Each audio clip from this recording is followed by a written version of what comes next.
ప్రజ్ఞ, ఏంటమ్మమ్మా? నా వైపు చూడొద్దు, అటువైపు తిరుగు. నేనెలా మాట్లాడితే అలాగే మాట్లాడు, ఎవరికీ అనుమానం రాకూడదు. అలాగే అమ్మమ్మా. వెరీ గుడ్, చాలా చక్కగా చేస్తున్నావు. థ్యాంక్ యూ అమ్మమ్మా. నేను చెప్పేది విను. అభి ఎలా ఉన్నాడో? 24 గంటలు ఆయన కోపంగానే ఉంటున్నారు. ఎప్పుడు గొడవ పడుతూనే ఉన్నారు. బాధగా ఉంది కదా నీకు? చాలా బాధగా ఉందమ్మమ్మా. కానీ ఆయనకి ఆర్డర్స్ వేసేటప్పుడు నాకు ఇంకా బాధగా ఉంటుంది.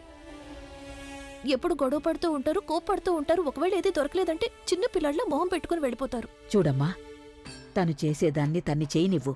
నువ్వు ఎమోషనల్ అవ్వద్దు. తను బాధపడుతున్నాడని పట్టించుకోవద్దు. కేవలం నీ లక్ష్యం మీద దృష్టి పెట్టు చాలు. అర్థమైంది కదా? అలాగే అమ్మమ్మా. అలాగే విను. ఇంతకీ ఆఫీస్ పరిస్థితి ఏంటి? ఏం జరుగుతోందక్కడ? మీకు తెలుసా, ఎంతో మంది ఎంప్లాయీస్ కి ఫేక్ అకౌంట్స్ ఓపెన్ చేసి పెట్టారు. అంటే ఎవరెక్కడ పనిచేయడం లేదో అనవసరంగా వాళ్ళ అకౌంట్స్ లోకి సాలరీస్ వెళ్తున్నాయి. చాలా గందరగోళంగా ఉంది. అభికి చెప్పావా నువ్వు? లేదమ్మమ్మా, చెప్పలేను కదా. ఎందుకంటే అన్ని అపాయింట్మెంట్ లెటర్స్ మీద ప్రవీణ్ సంతకాలు చేస్తున్నాడు. ఒకవేళ నేను ఏమైనా చెప్పానంటే ప్రవీణ్ పేరు బయటికి. పేరు ఎవరిదైనా సరే మీరు మాత్రం పని చెయ్యాల్సిందే. ఎంత దుమ్ము చూడండి ఇక్కడ. మీరు ఎందుకు సరిగ్గా క్లీన్ చేయలేదు? అది ప్రజ్ఞ, నేను చేస్తూనే ఉన్నాను. నడుం చాలా నొప్పిగా ఉంది. నేను కొంచెం రెస్ట్ తీసుకుందాం అనుకున్నాను. కానీ నేను చేస్తాను. ఇదిగో ప్రజ్ఞ, మరీ అంత అధికారం చెలాయించాల్సిన అవసరం లేదు. ఎందుకంటే నువ్వు చెప్తున్న పని మేం చేయాల్సింది కాదు. నువ్వు మాకు మందిరం చూసుకోమని అప్పచెప్పావు కదా, ఆ పని మేం పూర్తి చేశాం. ఒకవేళ అందులో ఏమైనా లోటుంటే నువ్వెళ్ళి చూసుకో. ఆ తర్వాత మాతో మాట్లాడు. నేను తప్పకుండా చెక్ చేస్తాను. చెక్ చేసుకో.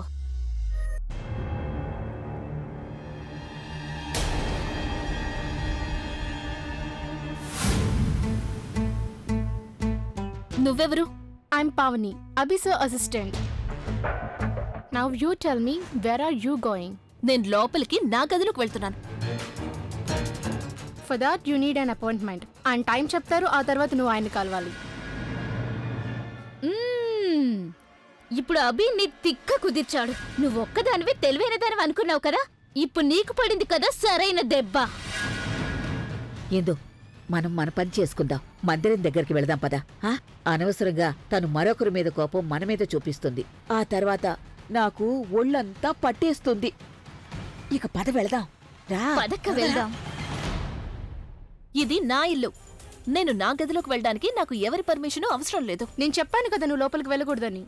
ఎవరు ఆపుతారు నన్ను? నువ్వా? ఆపుచూడు. జరుగు. నీకే చెప్పేది జరుగు. అమ్మా, అలాంటి వాళ్ళది నిజమైన ప్రేమ కాదు, అది వ్యామోహం. ఎగ్జాక్ట్లీ చిన్నత్త. నిజంగా ప్రేమించుకున్న వాళ్ళు అలా చేయరు. ఎంత మనసు విరిగిపోతే కన్న కూతుర్ని పట్టుకొని మా దృష్టిలో చచ్చిపోయా ఉంటుందా తల్లి? అది సరే అమ్మా, తన కూతురుతో తన మాట అనేటప్పుడు ఆమె మాటల్లో వ్యథ, కళ్ళల్లో బాధ గమనించావమ్మా? పెద్దబాబుకు బర్త్డే విషెస్ చెప్పు కూడా వెళ్ళాం కదా. ఊరికే ఎలా కాలిపోతుంది? మంట పెడితేనో పడితేనో తగలబడుతుంది.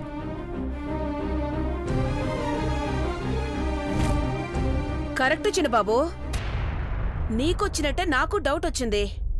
పార్వతే షర్టును తగలబెట్టిందనుకుంటా.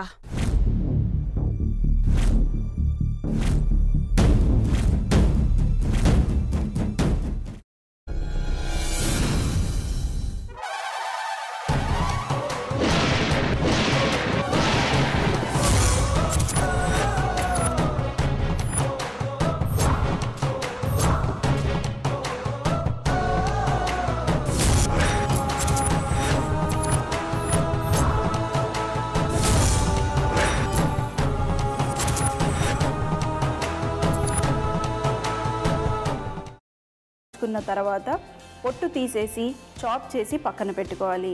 ఒక ప్యాన్లో కొద్దిగా నూనె వేడి చేసి అందులో ఆవాలు, మినప్పప్పు, శనగపప్పు, కరివేపాకు, సన్నగా తరిగి పెట్టుకున్న ఉల్లిపాయలు వేసుకుని 1 నిమిషం పాటు వేయించుకోవాలి. ఆ తర్వాత కాల్చి కట్ చేసి పెట్టుకున్న వంకాయని కూడా అందులో వేసుకుని బాగా మిక్స్ చేసి బౌల్లోకి ట్రాన్స్ఫర్ చేసుకుని అందులో తగినంత చిక్కటి పెరుగు లేదా పల్చటి పెరుగు వేసుకుని మిక్స్ చేసి అన్నంతో కానివ్వండి, చపాతీతో కానివ్వండి సర్వ్ చేసినా చాలా బాగుంటుంది.